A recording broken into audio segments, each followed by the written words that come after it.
world's population count has just hit 8 billion. Can this go on?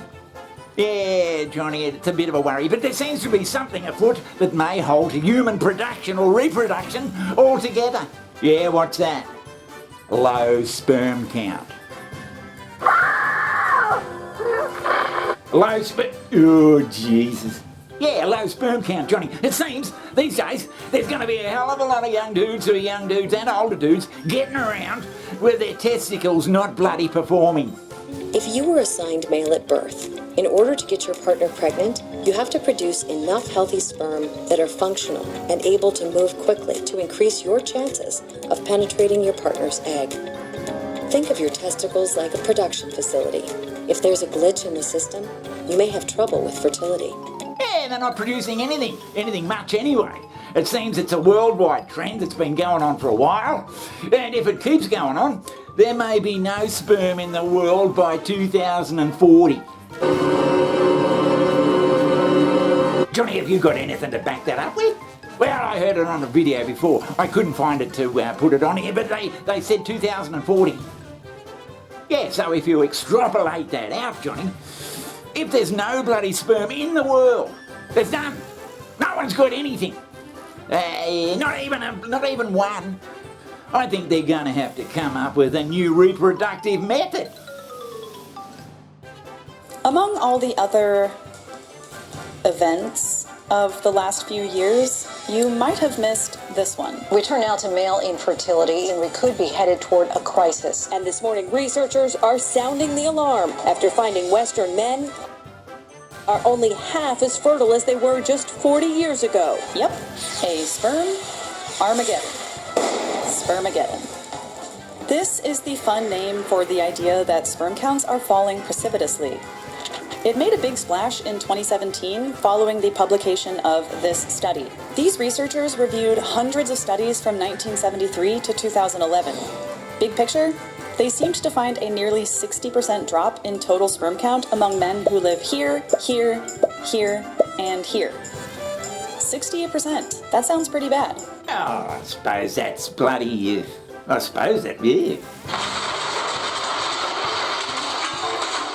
Big is the decline in sperm concentration?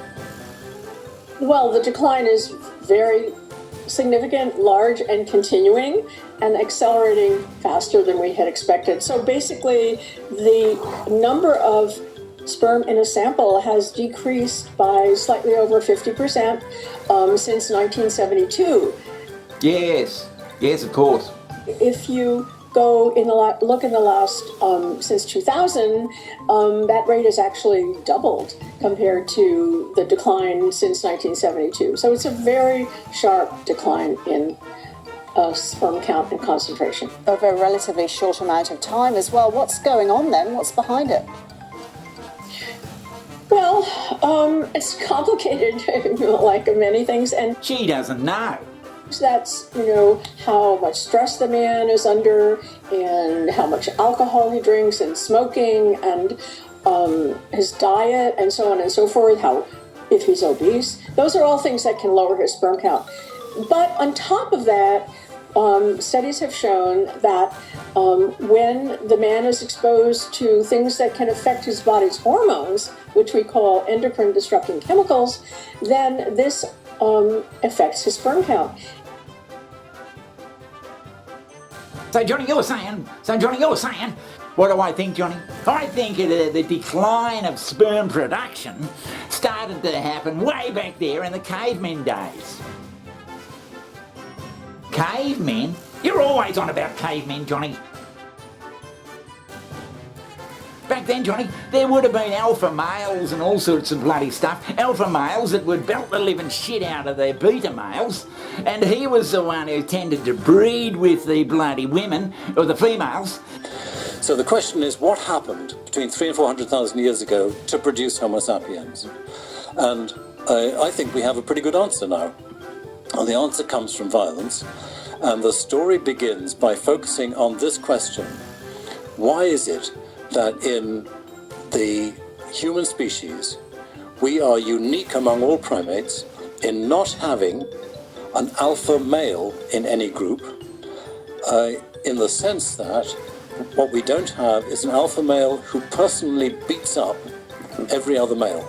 Only in humans do you have a system by which any male who tries to bully others and become the alpha equivalent to an alpha gorilla or an alpha chimpanzee or an alpha bonobo or an alpha baboon or anything like that, any male who tries to do that in humans gets taken down by a coalition of beta males. Which leads to a whole lot of beta or CETA males that have low sperm counts because they're B and C male, they're beta and CETA males.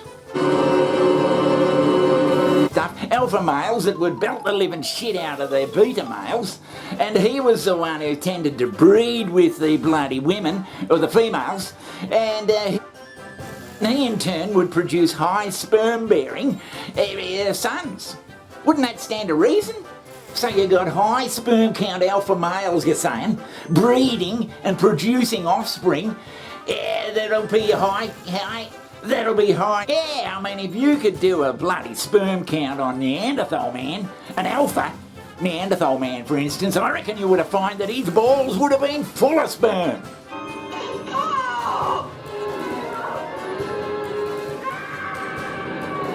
Well, it would have been interesting to do a sperm count on alpha males, that's for sure. I'm guessing they probably would have a high sperm count.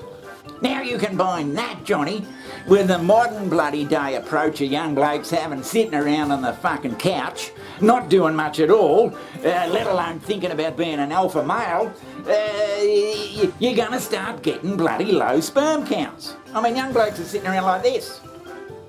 Or like this. Well, I suppose there is a lot of sitting around these days with not much bloody alpha bloody stuff going on. I mean, that doesn't help bloody reproduce some fucking vital sperm counts.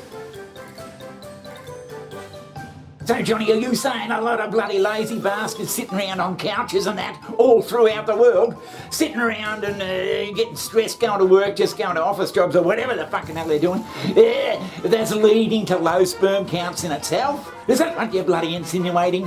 And if we continue to sit around like that and just go off to work and get stressed and all that sort of shit, you're gonna have your balls completely bloody dry up. I mean, Johnny, there's blokes out there who have never been in a fight in their life. Yeah, can you believe it? Is that conducive to producing a big bloody load of sperm? I don't think so. So to me, Johnny, I think it'd be more surprising if sperm bloody counts were increasing in this day and age. I mean, with what's going on, it's bloody obvious that you're going to end up with barren balls. Well, Johnny, it's going to be a major bloody problem, I can see. It's obvious you're going to end up with balls that are just hanging there doing nothing. So you're saying it's a societal thing, Johnny. It's not necessarily individuals because of what they've done. It's a bloody couple of thousand years of fucking discouraging alpha males. And the more modern society gets, Johnny, the more it sort of dissuades alpha male bloody behaviour. Now, I'm not saying we should get alpha males running around kicking the shit out of the beta males just so you can build up their bloody sperm count. Yeah. And I suppose long-term low sperm counts in bloody humans is going to lead to smaller balls. I mean, that's going to be a bloody problem in itself, for Christ's sake. A man takes pride in the size of his bloody.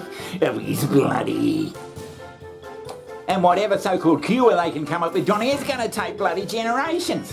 It's not just going to fix itself like that. I don't know what's going to bloody happen. So, Johnny, if there's no sperm in this bloody ejaculate, what the hell is it then? What the hell's going to be coming out? Just water? Just stick with it. Let it wash over you. Even the Mussolini part, just let it wash over you, and eventually it will sink in and make sense.